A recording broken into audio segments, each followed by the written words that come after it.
Well, Mr. Owoseni, we've heard here that the Agor Palace Way police station was burned down twice.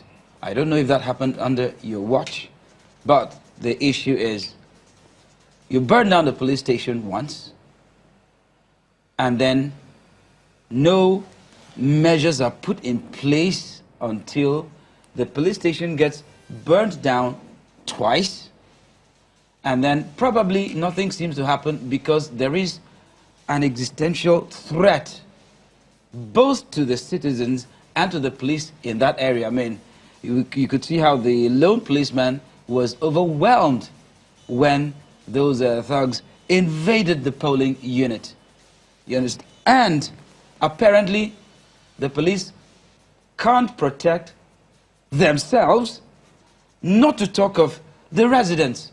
So, what could be responsible for a situation like that? I mean, what is the use of having the police there if they can't even protect themselves?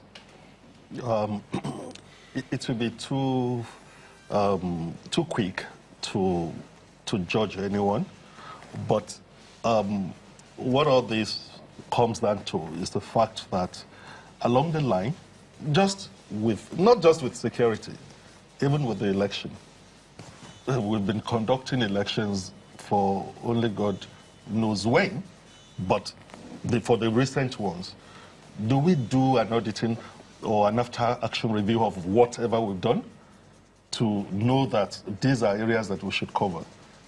Because if you take it from even the general conduct, we keep on having logistic problem. And the same thing with security. It's not as if we've not been having issues like this.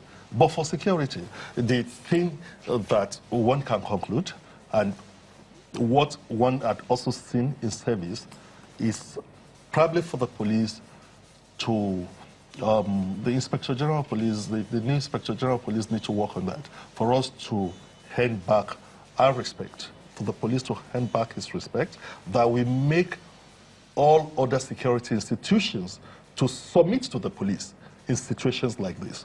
Because in internal security operations, which they call IS operations, every other security institution that is deployed in IS operation is seen to be performing police duties. That is to say that after you must have done your homework, through threat analysis, your operational plan, you share with the other stakeholders, the security institutions, and you sit down together and you do your deployment. So the question of just only one policeman in a polling booth is unacceptable, because I know from the operational plan, yes, I'm retired now, but I know what the police used to do is at least two. If you don't have that two, the civil defense is there, the immigration is there. There are other security institutions that support the police. But you have a situation where the security institutions seems to be competing, not working together. So if you have such a situation, this is the kind of a thing you have. I've mentioned it before. If they've discussed the operational plan together, you would know where you would have enough policemen, and you would know how to augment with the other people. But you see a situation where even deployment is not done strategically. And that is the result that you have seen. But then, if you still have one policeman in that station, maybe because there are so many other polling booths, there must be superimposed on that a motorized patrol. And for the purpose of election, and for that kind of area, it should have been like a joint patrol. But where you have a situation where even when the other institutions respond, it's not as if anyone will consult each other to go to the police station. Oh, is it because you didn't have the capacity that you didn't respond? What information did you get from the people in the area? The other institution will just deploy to the area on their own. It's not as if even that policeman pointed to say, okay, yes, this is where they've come from. They won't take instruction from him as well. So it may not be something that will exhaust on this table. It may not even for what has happened, but for the future. What lesson have we learned from that? The governorship election is coming. How do we prevent this? And of course, what happened yesterday or so could be a child's play. We know the real election is going to be the governorship. And the state house of assembly. Yes, because they are localized. They are localized. They are localized elections. Not only that, because of things that happened. The infighting in the parties and all those things. And we had seen signs even during the campaign period. Yeah. So it is now for all the institutions to sit back, do what they call an after-action review, do an auditing of what has happened. How do we prevent this? But the security institutions must work together. There is a lead agency when it comes to this. All over the world, and from what has been happening, yes, the police must take ownership, must, you know, take the leadership role. Yes, the question of, yes, the institution has lost its respect, but that shouldn't come in this time around. It's for us to quickly address this situation so that we won't have a repeat. Insightful thoughts there from you, Mr. Fatai Owoseni. We'll definitely continue with this, guys, but let's just head straight to a Bayelsa State where our correspondent, Dobra Timmy Woods, is standing by to give us a situation update on what is going on there right about now. Over to you, Dobra. I'm at the Bayelsa State Collation Center in Yenagoa, and collation began by 8 p.m. The results are still trickling in. Nothing substantial has already been shared. We had 2 collation officers from Kolokuma Pukuma local government areas, a professor and a doctor, who came. They began the process of sharing the results, but the figures shared were not in tandem with what has already been submitted.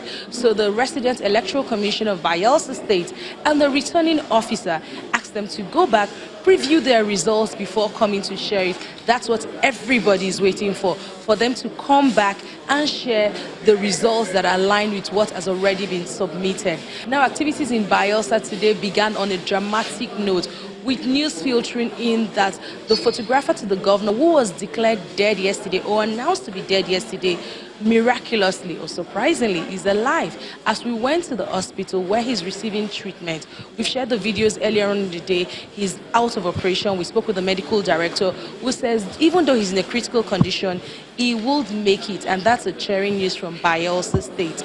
Later on, we've also had a back and forth between the former governor of Bayelsa State, Chief Pt.3 Silva, and the present governor, Governor Seriaki Dixon, on who is responsible for the violence experienced during the electoral process yesterday.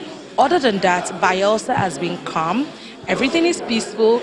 People are actually waiting for the announcement of the results. Now, not just the presidential result, but that's relating to the National Assembly. Results has been filtering in, but nothing substantial yet. From Yenagoa, Dobra Timmy Wood, Channels Television News.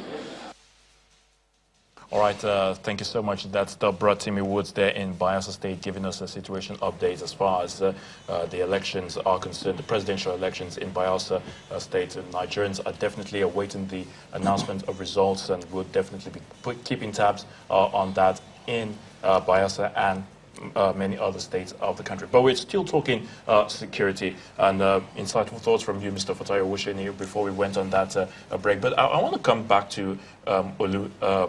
Based from, on what he said, talking about synergy now. I mean, we saw the clip, the police officer seemed to be having some difficult times and all of that, but you begin to wonder, we talk about the Operation Python dance. Yeah. I mean, in this moment in time, is that something we should really be talking about? I mean, because, yes, we know that police, they have the, they are the lead operatives, security operatives in charge of, this kind of election. But how does it all play out? When that Operation Python Dance 3 was launched in the Southwest, it was done at the 81 Div here in Ikeja. I remember speaking to the Army Chief, Fatai. I asked him, I said, why is this very necessary to deploy military men? And if that is so necessary, what kind of synergy would you have with existing police force? And the response was more like, well, it's more collaborative than... Keyword, collaborative. Yeah, collaborative than imposing. But what I've seen,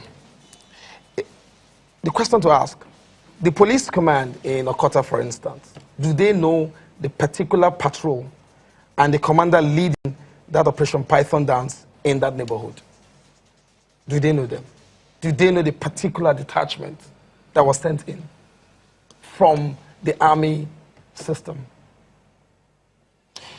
Let me ask you, Mr. Owoseni. It's disturbing.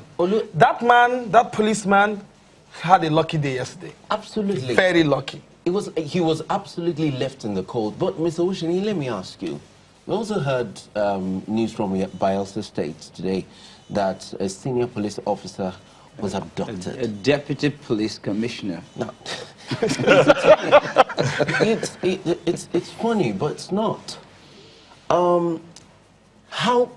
Tell us about the security infrastructure surrounding that kind of police officer. A senior police officer. How easy, how protected is he, such that he was shamelessly dragged?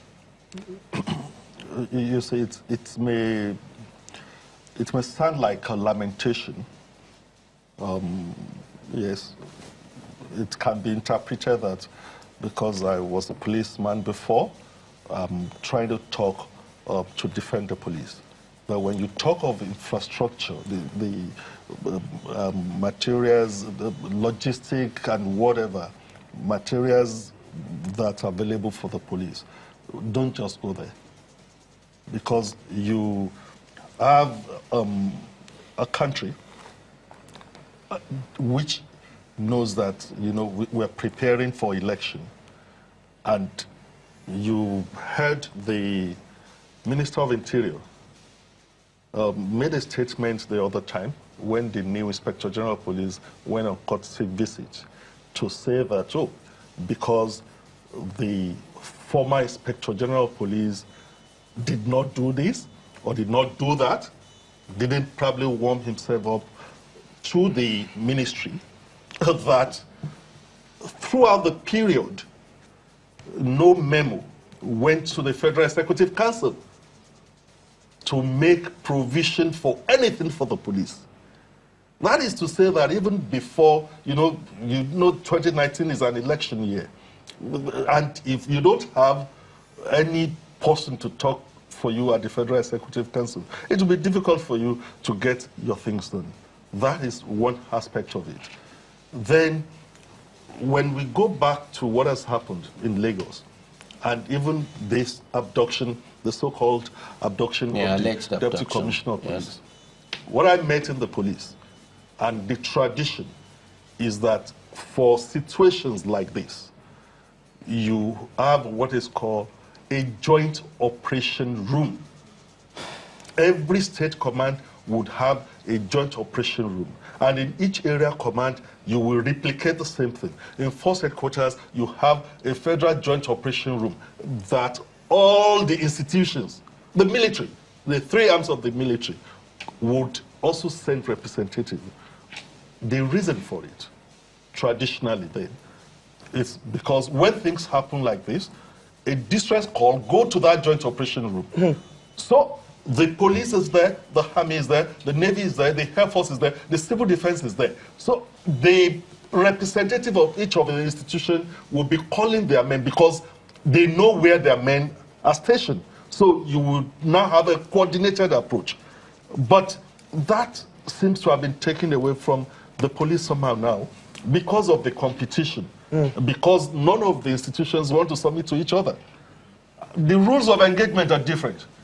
But when it comes to internal security operations, the rule of the engagement for the police stands, and all the international instruments clarifies that when you are doing internal security operations, you are doing police work.